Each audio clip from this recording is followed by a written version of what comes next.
କେବେ ଭାବିଛନ୍ତି ଆମେ ସମସ୍ତେ ଗୋଟେ ଅଦୃଶ୍ୟ ମହାସାଗରର ଠିକ୍ ତଳେ ରହୁଛୁ? ଶୁଣିବାକୁ ଟିକେ ଅଜବ ଲାଗୁଥାଇପାରେ, କିନ୍ତୁ ସତ କହିବାକୁ ଗଲେ ଆମ ପୃଥିବୀର ବାୟୁମଣ୍ଡଳ ଠିକ୍ ସେମିତି ହିଁ କାମ କରେ।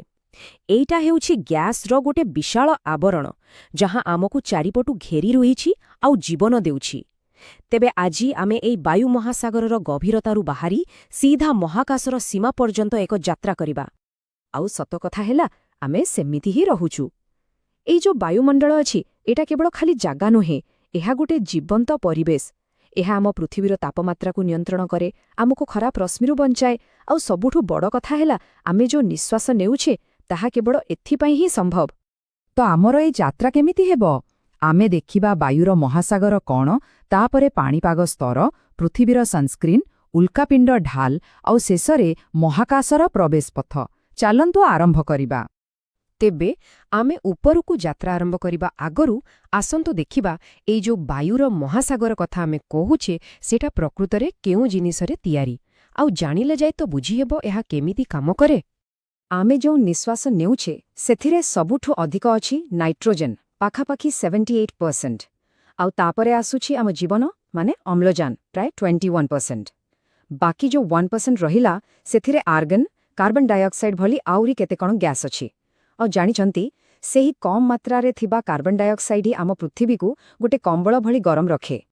ଚାଲନ୍ତୁ ଆମ ଯାତ୍ରା ଆରମ୍ଭ କରିବା। ଆମେ ପ୍ରଥମେ ଯିବା ଆମର ସବୁଠୁ ପାଖ ସ୍ତରକୁ, ଟ୍ରୋପୋସ୍ଫିୟର। ଏଇଟା ହେଉଛି ଆମ ଘର, ଆମ ଦୁନିଆ, ଯେଉଁଠି ପାଣିପାଗର ସବୁ ଖେଳ ଚାଲେ। ତ ଏଇ ଟ୍ରୋପୋସ୍ଫିୟର ଆମ ପୃଥିବୀ ପୃଷ୍ଠରୁ ପାଖାପାଖି 12 କିଲୋମିଟର ଉପର ଯାଏଁ ଅଛି। ଆଉ ଏହାର ଗୋଟେ ମଜା କଥା ହେଲା, ଏଠି ଯେତେ ଉପରକୁ ଯିବେ ସେତେ ଥଣ୍ଡା ଲାଗିବ। କାହିଁକି ଜାଣିଛନ୍ତି? କାରଣ ଏଇ ସ୍ତର ସିଧା ସୂର୍ଯ୍ୟଙ୍କଠୁ ଗରମ ହୁଏନି, ବରଂ ଆମ ପୃଥିବୀରୁ ଗରମ ହୁଏ। ଆଉ ହଁ, ଆକାଶରେ ଯେତେ ବି ଜଳୀୟ ବାଷ୍ପ ଅଛି, ମାନେ ଯାହା ପାଇଁ ମେଘ ଆଉ ବର୍ଷା ହୁଏ, ତାର ପ୍ରାୟ ସବୁତକ ଏଇଠି ହିଁ ଥାଏ। ଏଇଥିପାଇଁ ତ ଏହାକୁ କୁହାଯାଏ ଆକ୍ସନ୍ ଲେୟାର। କାହିଁକି ନା ସବୁ ଆକ୍ସନ୍ ତ ଏଇଠି ହୁଏ। ବର୍ଷା, ପବନ, ଝଡ଼, ମେଘ, ସବୁକିଛି। ଆମେ ନିଶ୍ୱାସ ନେବା ପାଇଁ ଦରକାର ବାୟୁ, ଗଛ ବଢ଼ିବା ପାଇଁ ଦରକାର ବାୟୁ, ସବୁ ଏଇଠି। ଏପରିକି ଆମେ ଯେଉଁ ବିମାନରେ ଯାଉଛେ, ସେଗୁଡ଼ାକୁ ତ ଏଇ ସ୍ତରରେ ହିଁ ଉଡ଼େ। ଆଚ୍ଛା, ତେବେ ଟ୍ରୋପୋସ୍ଫିୟରରୁ ଟିକେ ଉପରକୁ ଯିବା। ଏବେ ଆମେ ପହଞ୍ଚିବା ଷ୍ଟ୍ରାଟୋସ୍ଫିୟରରେ। ଏଇଟା ହେଉଛି ଆମ ପୃଥିବୀର ନିଜସ୍ୱ ସନସ୍କ୍ରିନ୍, ଗୋଟେ ବହୁତ ଜରୁରୀ ସୁରକ୍ଷା ଢାଲ। ଏଇଟା ପାଖାପାଖି 12ରୁ 50 କିଲୋମିଟର ଉଚ୍ଚତା ଯାଏ ଅଛି। ଆଉ ଏଠି କଥାଟା ପୁରା ଓଲଟା।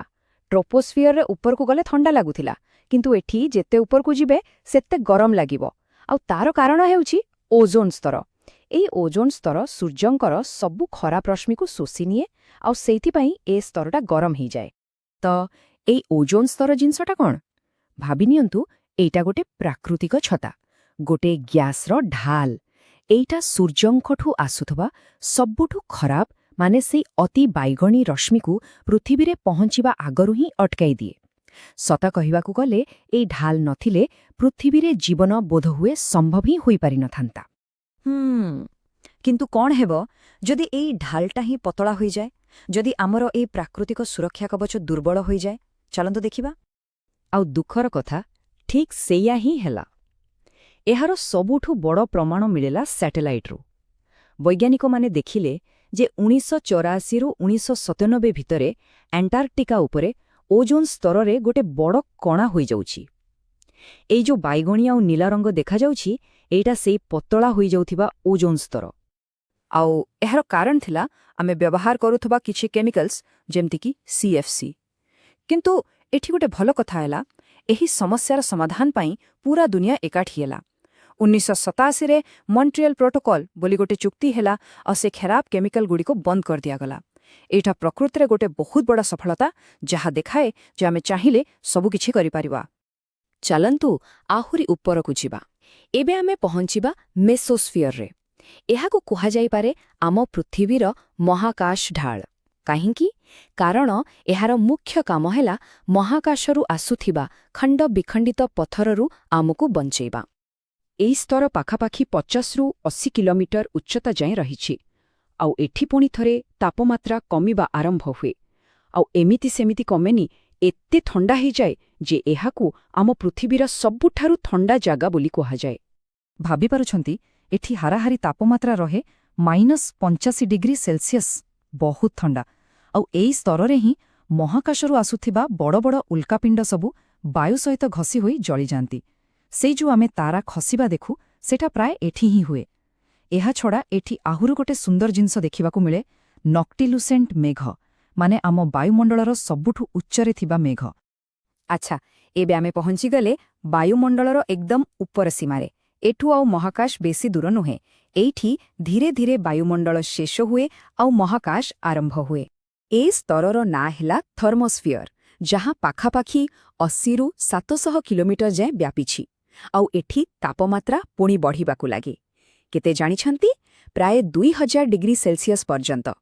କିନ୍ତୁ ଏଠି ବାୟୁ ଏତେ ପତଳା ଯେ ସେ ଗରମ ଆଦୌ ଅନୁଭବ ହୁଏନି। ଏହି ସ୍ତରରେ କିଛି ବହୁତ ସୁନ୍ଦର ଆଉ ଆଶ୍ଚର୍ଯ୍ୟଜନକ ଜିନିଷ ଦେଖିବାକୁ ମିଳେ। ଆକାଶରେ ସେ ଯୋଉ ରଙ୍ଗବେରଙ୍ଗର ଆଲୁଆର ଖେଳା ଦେଖାଯାଏ, ଯାହାକୁ ଅରୋରା କୁହନ୍ତି, ସେଇଟା ଏଇଠି ହିଁ ହୁଏ। ଆମର ଆନ୍ତର୍ଜାତୀୟ ମହାକାଶ କେନ୍ଦ୍ର ବା ISS ବି ଏହି ସ୍ତରରେ ହିଁ ପୃଥିବୀ ଚାରିପଟେ ବୁଲୁଥାଏ। ଆଉ ହଁ, ଏଇଠି ଥିବା ଆୟୋନୋସ୍ଫିୟର ଯୋଗୁଁ ହିଁ ରେଡିଓ ସିଗ୍ନାଲ ସବୁ ଦୂର ଜାଗାକୁ ଯାଇପାରେ। ଆଉ ଏବେ ଆସିଲା ଆମ ଯାତ୍ରାର ଶେଷ ପାହାଚ, ଏକ୍ସୋସ୍ଫିୟର। ଏଇଟା ହେଉଛି ଆମ ବାୟୁମଣ୍ଡଳର ଏକଦମ ବାହାର ସ୍ତର, ଯାହାପରେ ସିଧା ମହାକାଶ। ଏହି ସ୍ତର 700 କିଲୋମିଟରରୁ ଆରମ୍ଭ ହୋଇ ପ୍ରାୟ 10,000 କିଲୋମିଟର ଯାଏଁ ବ୍ୟାପିଛି। ଏଠି ବାୟୁ ଏତେ ହାଲକା ଓ ପତଳା ଯେ କିଛି କଣିକା ପୃଥିବୀର ମାଧ୍ୟାକର୍ଷଣ ଟାଣି ରଖିପାରେନି, ଆଉ ସେଗୁଡ଼ାକୁ ମହାକାଶକୁ ଚାଲିଯାଆନ୍ତି। ଆମେ ଯେତେ ବି ସାଟେଲାଇଟ୍ ଛାଡ଼ୁ, ସେଥିରୁ ଅଧିକାଂଶ ଏଇ ଏକ୍ସୋସ୍ଫିୟରରେ ହିଁ ପୃଥିବୀ ଚାରିପଟେ ଘୁରୁଥାନ୍ତି। ତେବେ ଦେଖିଲେ ତ, 5ଟା ଅଲଗା ଅଲଗା ସ୍ତର, କିନ୍ତୁ ସମସ୍ତେ ମିଶି ଗୋଟିଏ ସିଷ୍ଟମ ଭଳି କାମ କରୁଛନ୍ତି। ଟ୍ରୋପୋସ୍ଫିୟରର ପାଣିପାଗଠାରୁ ଆରମ୍ଭ କରି ଏକ୍ସୋସ୍ଫିୟରର ମହାକାଶ ସୀମା ଯାଏଁ ସବୁ ମିଶି ଆମ ପୃଥିବୀ ପାଇଁ ଗୋଟେ ଲାଇଭ୍ ସପୋର୍ଟ ସିଷ୍ଟମ ତିଆରି କରୁଛନ୍ତି। ଶେଷରେ ଗୋଟିଏ କଥା, ଏ ଯୋଉ ଅଦୃଶ୍ୟ ଢାଲ ଆମ ସମସ୍ତଙ୍କୁ ଚାରିପଟୁ ଘେରି ରହିଛି, ଆମକୁ ସୂର୍ଯ୍ୟର ଖରାପ ରଶ୍ମିରୁ, ଉଲ୍କାପିଣ୍ଡରୁ, ମହାକାଶର ବିପଦରୁ ବଞ୍ଚଉଛି, ତାକୁ ସୁରକ୍ଷିତ ରଖିବା କାହାର ଦାୟିତ୍ୱ? ଏହାକୁ ସୁରକ୍ଷିତ ରଖିବା କ'ଣ ଆମ ସମସ୍ତଙ୍କର କର୍ତ୍ତବ୍ୟ ନୁହେଁ?